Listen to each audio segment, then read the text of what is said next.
Mes chers étudiants, me voilà encore une fois pour reprendre là où on s'est arrêté la dernière fois, où on avait commencé avec la génétique mendélienne et nous avions tenté d'expliquer les principes de la mitose et de la méiose, les croisements effectués par Mendel, notamment le monohybridisme, donc les croisements à un seul caractère.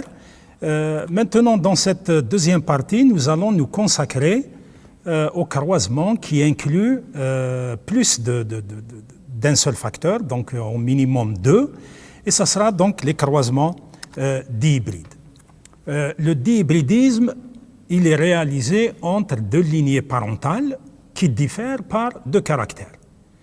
Il est possible d'étudier les caractères qu'on a vus tout à l'heure, comme on peut aussi utiliser pour uniquement la graine, avec la couleur de la graine et sa forme.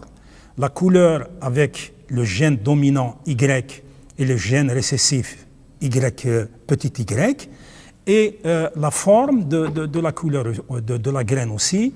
Elle peut être lisse, grand R, dominant, comme elle peut être rugueuse, petit r, récessif.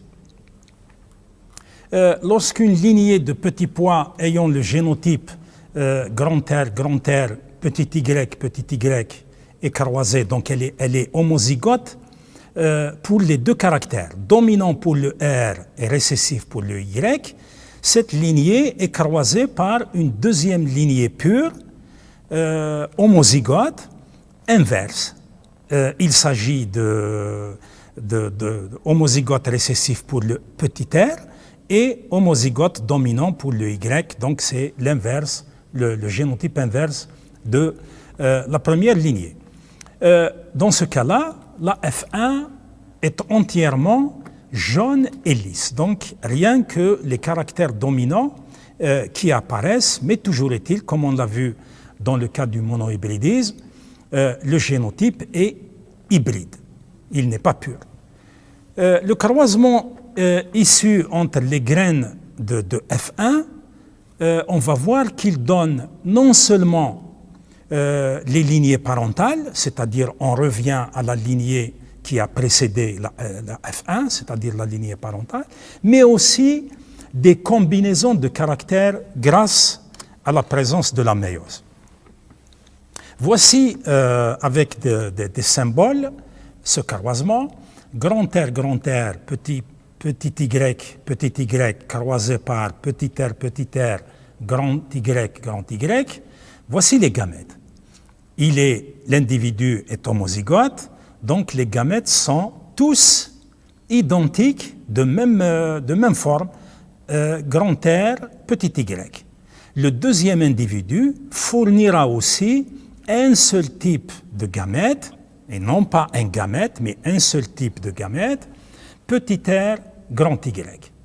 Le croisement entre ces 2 gamètes donnera naissance à des individus 100% hybrides, grand R, grand Y, petit y, jaune lisse. Donc, ils sont 100% du même phénotype. Regardez comment on écrit les symboles. On commence par un caractère avec la partie dominante et la partie récessive, suivi du deuxième caractère, c'est-à-dire qu'on ne mélange pas les grands R et les grands Y, puis les petits r et les petits y. Au contraire, on les sépare de telle façon à mettre ensemble le caractère R, puis le caractère Y. Le croisement des individus de F1, le voici, et il donne, en termes de phénotype, une distribution typique qu'on appelle la distribution de la deuxième génération. Elle est de 9, 3, 3 et 1. C'est un rapport classique d'un croisement dihybride. Nous avons un ensemble de graines jaunes et lisses. Elles sont 315, ce qui fait 9/16e. 108 vert et lisse, 3/16e. 101 jaune et ridé, 3 16e, et 32 vert et ridé, ce sont des individus, comme vous pouvez le constater, homozygotes récessifs 1 16e. Si on analyse comme ça grossièrement ces résultats, nous constaterons deux choses principales. La première, c'est la présence en dominant d'individus jaunes et lisses. Ils sont 9 16e. Comparativement aux individus vert ridé 1 16e. Jaune et lisse, le voilà. Jaune et lisse ici, le Y. Et le vert et ridé, ce sont les individus récessifs. Et nous avons des phénotypes intermédiaires ici qui n'existaient pas chez les parents au départ. Voici maintenant le tableau des zygotes avec l'ensemble des combinaisons génotypiques et phénotypiques d'un croisement typique faisant inclure 2 caractères. Voici donc le croisement, voici les gamètes. Les gamètes que donneront ces individus. Ce sont des gamètes identiques puisque les individus sont identiques. Voici par exemple de ce côté les gamètes issus du parent mâle et voici les gamètes issus du parent femelle. Il suffit par la suite de croiser les gamètes d'ici, par exemple, on peut croiser grand R, grand Y avec grand R, grand Y. Et ça nous donne immédiatement ici 1 16e d'individus grand R, grand R, grand Y, grand Y. Et ça nous donne, bien entendu, des individus jaunes et lisses ou bien lisses et jaunes. Et on continue de la même façon. Chaque gamète de ce côté est croisé avec l'ensemble des gamètes de ce côté. Et c'est ainsi qu'on trouve une combinaison de 4 x 4, donc 16 combinaisons génotypiques. Les 16 combinaisons génotypiques donneront naissance, chacune en ce qui la concerne, à des combinaisons phénotypiques. Nous avons vu ici qu'il s'agit du lisse et jaune. Regardez les individus de la diagonale, grand R, petit r, grand Y, petit y, la même chose ici, même chose ici, même chose ici. Ce sont les hétérozygotes de F1 qui ont été croisés entre eux et qui donnent la même chose en F2. Et voici le 16e d'individu, petit r, petit y, petit y, et qui est donc, ce sont des individus verts et ridés, de couleur verte et de forme ridée. Ils sont issus d'un croisement entre le gamète récessif de ce côté et le gamète récessif, le même gamète récessif de ce côté-là. Voici maintenant le détail ou bien le rassemblement des génotypes et des phénotypes que nous avons vus dans le tableau précédent. Nous avons un ensemble de génotypes grand R, grand Y, un 16e, 2 16e grand R, grand Y, 2 16e grand R, grand Y, petit y, et 4 16e d'individus hétérozygotes, on vient de les voir dans le tableau précédent. L'ensemble de ces individus représente 9 16e de la composition phénotypique totale et ils sont lisses et jaunes. Et nous avons les autres, 1 16e ici, associé aux 2 16e, nous avons 3 16e d'individus combinés lisses et verts, ou bien ridés et jaunes. Et nous avons le 16e d'individus ridés et verts, ce sont les individus homozygotes récessifs. Lorsqu'on analyse de près un croisement dihybride, on constate en réalité qu'il s'agit d'un double croisement monohybride. Chaque rapport phénotypique 9, 3, 3, 1 est en réalité deux rapports phénotypiques à 3-1. C'est comme si on pouvait, et c'est une réalité, scinder chaque croisement dihybride en deux croisements monohybrides.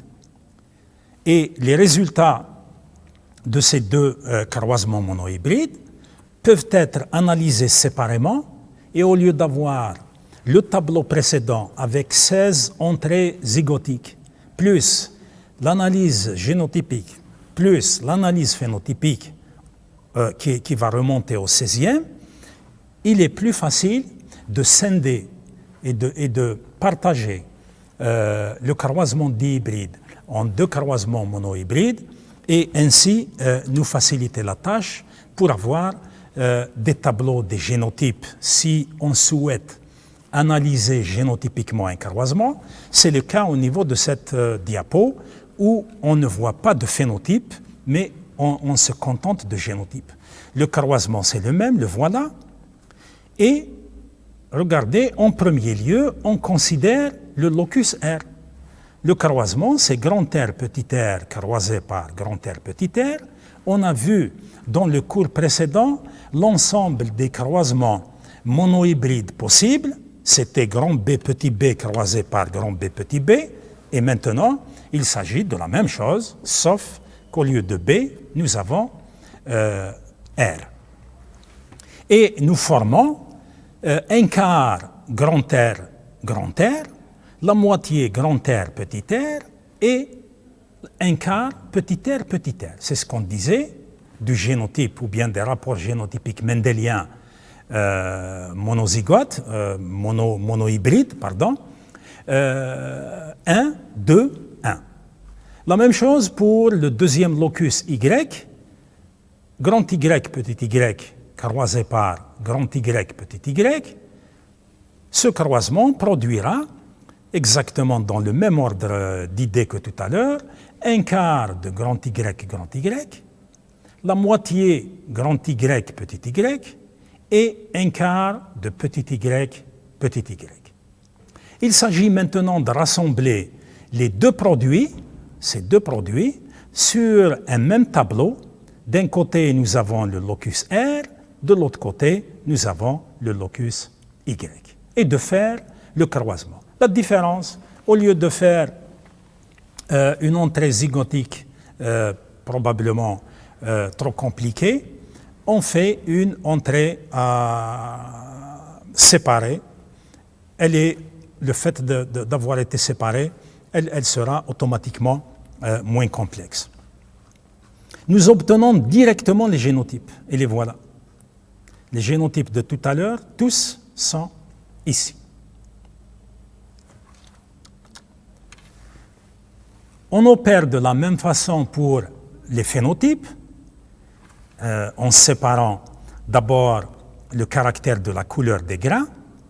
Grand R, petit r croisé par grand R, petit r, on sait très bien que c'est un croisement entre deux individus hétérozygotes. Ça donne, avec dominance bien entendu, ça donne automatiquement 3/4 du phénotype dominant et 1/4 du phénotype récessif. La même chose pour le caractère de la forme des grains. Grand Y, petit y, croisé par grand Y, petit y. Vous voyez que on n'étale pas les classes génotypiques ici, mais uniquement le phénotype. Et on passe directement à l'expression phénotypique. C'est toujours la même chose que tout à l'heure. C'est de la dominance, un seul caractère, donc 3/4, 1/4. Il suffit maintenant de prendre les proportions phénotypiques de la couleur associées aux proportions phénotypiques de la forme de la graine. On aura ainsi directement et sans calcul, parce que tout à l'heure il a fallu rassembler les individus dans chaque case, directement 9/16 d'individus jaunes et lisses, 3/16 vert et ridé, 3/16 jaune et ridé et 1/16 vert et ridé. Cette technique, elle permet de séparer les caractères, de rendre les choses beaucoup plus facile. On aura compris par le croisement dihybride qu'il s'agit tout simplement de deux caractères monohybrides que l'on peut séparer les uns des autres. Et c'est ça qui a mené Mendel à conclure à une ségrégation indépendante des caractères. Tout à l'heure, lorsqu'il parlait de la ségrégation tout court, c'était la ségrégation des caractères du même caractère, c'est-à-dire la ségrégation de grand A par rapport à petit a, la ségrégation de grand B par rapport à petit b. C'est le même locus, c'est le même allèle. Sauf qu'il y a une partie dominante et une partie récessive. Maintenant, nous avons affaire à deux loci, deux entités qui sont séparées et parfois qui ne se trouvent même pas sur les mêmes chromosomes. Donc, il a conclu à cette deuxième loi qui stipule qu'il s'agit d'une ségrégation indépendante des caractères, puisque les caractères responsables de la couleur et de la forme des graines des petits pois se séparent indépendamment les uns des autres. Et c'est ainsi qu'on a pu les séparer dans le travail et on a pu séparer le tableau des génotypes par rapport au tableau des phénotypes et nous n'avions pas eu de problème. Nous avions obtenu les mêmes résultats mais d'une manière plus facile et plus directe que lorsque les deux caractères ont été introduits ensemble dans le même tableau. Les gènes sont portés sur des chromosomes différents et c'est pour ça qu'ils sont indépendants et qu'ils ne sont pas liés les uns aux autres. Et c'est pour ça que leur ségrégation est indépendante. À la méiose, encore une fois, les gamètes reçoivent chacun une seule copie. Et c'est ce qu'on a vu pendant la formation des gamètes. Par exemple, grand A, petit a, grand B, petit b, croisé par grand A, grand B, petit b. Pour chaque individu, le grand A s'associe avec le B sous forme de grand B ou de petit b. Mais le grand A ne peut pas s'associer avec le petit a. Donc chaque gamète reçoit une seule copie. Si c'est un individu homozygote, il va recevoir un grand A ou un petit a. S'il est homozygote dominant, il reçoit le grand A. S'il est homozygote récessif, le gamète reçoit petit a. S'il est hétérozygote, le grand A s'associe soit avec le grand B ou bien avec le petit b. Donc on a une association grand A ou petit a, grand B ou petit b. Après avoir vu les croisements dihybrides et auparavant monohybrides, il est possible maintenant d'entrevoir des croisements plus compliqués, comme c'est le cas d'un croisement trihybride qui prend en considération 3 caractères différents. Dans ce cas, c'est toujours des plants de petits pois avec d'un côté tige géante, graines jaunes et lisses, ça fait 3 caractères, et de l'autre une plante à tige naine avec des graines de couleur verte et de forme ridée. Les voilà, donc on peut, ici j'ai choisi de prendre une plante homozygote dominant pour l'ensemble des caractères, T, Y et R, et une deuxième plante récessive pour les 3 caractères. Mais regardez bien, quand on croise 2 individus homozygotes pour l'ensemble de leurs caractères, la F1 est toujours hétérozygote pour l'ensemble des caractères. Regardez, grand T, petit t, grand Y, petit y, grand R, petit r. Mais rien n'a changé par rapport au phénotype. C'est toujours le phénotype dominant qui apparaît géant ou bien tige géante, graines jaunes et de forme lisse. Donc, quelle que soit la manière de formuler les croisements, je mets l'ensemble des dominants d'un côté, les récessifs de l'autre. Je mélange entre dominants et récessifs et vice-versa.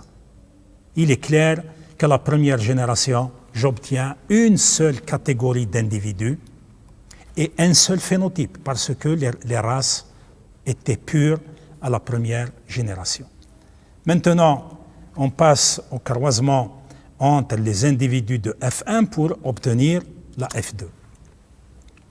Dans le cas de la F2, j'ai choisi ici un mode en branchement et non pas en tableau. Le mode en tableau va nécessiter 3 tableaux de génotype et 3 tableaux de phénotype. Et c'est un peu c'est un peu trop commun. Par contre, la technique des branchements fait en sorte que on sépare, regardez bien, on sépare le caractère T du caractère Y, lui-même séparé du caractère R. À chaque fois, on croise des individus hétérozygotes. Grand T, petit t, grand T, petit t. Grand Y, petit y, grand Y, petit y. Grand R, petit r, grand R, petit r. À chaque fois, nous avons l'idée de produire des phénotypes à partir des génotypes. Je sais très bien que ce croisement me donne 3/4 de génotype grand T avec un tiret et 1/4 de génotype petit t, petit t.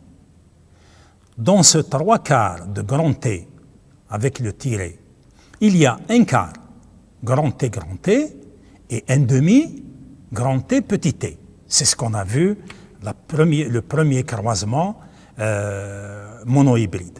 Quand on croise des individus de cette nature, des hétérozygotes, le résultat génotypique, c'est 1, 2 et 1. Mais en termes de phénotype, les 3/4 qui sont ici sont des plantes à tige géante et ce 1/4 représente des plantes à tige naine. Maintenant, ces 3/4 de plantes à tige géante, vont être croisées d'une part avec le caractère Y, toujours sous sa forme 3/4 et sa forme 1/4, et ce croisement qu'on vient de réaliser sera croisé encore une fois avec les 3/4 de grand R avec le tiret et 1/4 de petit r, petit r. D'une part, et d'autre part, ces mêmes 3/4 de grand T, petit t seront croisés avec 1/4 de petit y. Et à son tour, ce croisement sera croisé par 3/4 grand R tiré et 1/4 petit r, petit r. Ça, c'est la première partie en utilisant 3/4 de ces individus issus de ce croisement. Et on fera la même chose pour 1/4. Et on reprend avec 3/4 de Y comme on l'a fait ici, et 1/4 de YY comme on l'a fait ici. C'est-à-dire, à chaque fois, on croise 3/4 du dominant par 3/4 du dominant, 3/4 du dominant et 1/4 du récessif. 3/4 du dominant avec 1/4 du récessif, avec 3/4 du dominant et 1/4 du récessif. Et quand on reprend ici, on reprend dans les mêmes conditions. On peut suivre maintenant les résultats. Vous pouvez constater ici que le croisement de 3/4 de grand T avec le tiret et de 3/4 de grand Y avec le tiret et de 3/4 de R avec le tiret va me donner 27 sur 64 grand T tiré grand R, grand Y d'abord tiré et grand R tiré. 27 individus sur les 64 possibles vont être du phénotype dominant pour l'ensemble des caractères considérés, les 3 caractères. Et si on veut réduire maintenant ces 27-64, c'est facile. Il suffit de reprendre les choses individuellement pour voir que ici, il y a une possibilité d'avoir des individus grand T, grand T, grand Y et grand R, grand R. Les autres, bien sûr, ce sont des combinaisons à T, Y et R. On revient ici. 3 quarts grand T tiré avec 3 quarts grand Y tiré avec 1 quart pour les individus récessifs, pour les gamètes récessifs. Nous obtenons 9 possibilités sur 64. Regardez bien à la fin. Regardez, il s'agit de petit r. Le voilà. Par contre, de ce côté, il y a possibilité de grand T, il y a possibilité de grand Y. Et les voilà. Grand T tiré, grand Y tiré, RR, petit r. Donc il s'agit d'individus de phénotype récessif, vert, dans le cas où nous avons petit r. Ici. Jaune et vert, c'est pas jaune et vert, c'est jaune et ridé. C'est jaune et ridé. Donc les individus sont ils sont de couleur jaune à cause du grand Y, mais ils sont ridés. Donc à chaque fois, les combinaisons, jusqu'à ce qu'on arrive à la combinaison la plus faible, 1 quart petit t pour les 2 allèles, 1 quart petit y les 2 allèles, 1 quart petit r les 2 allèles, et on se retrouve avec petit t, petit y, petit r. Donc c'est des plantes naines, vertes, grains de couleur verte et de forme ridée. Voilà, j'arrive à la fin de ce cours dédié spécialement à la génétique mendélienne, notamment l'utilisation de croisements à plusieurs facteurs et surtout le cas que nous avons détaillé ici, c'est le dihybridisme et à un degré moindre le multi-hybridisme. Ce qu'on peut retenir de cette partie, c'est que le croisement dihybride aboutit à des proportions phénotypiques 9, 3, 3, 1, qui peuvent être scindées en 2 rapports phénotypiques 3, 1, et qui aboutit aussi à l'établissement, ou plutôt qui a abouti à l'établissement de la deuxième loi fondamentale de Mendel, qui stipule la ségrégation indépendante des caractères. Voilà, merci pour votre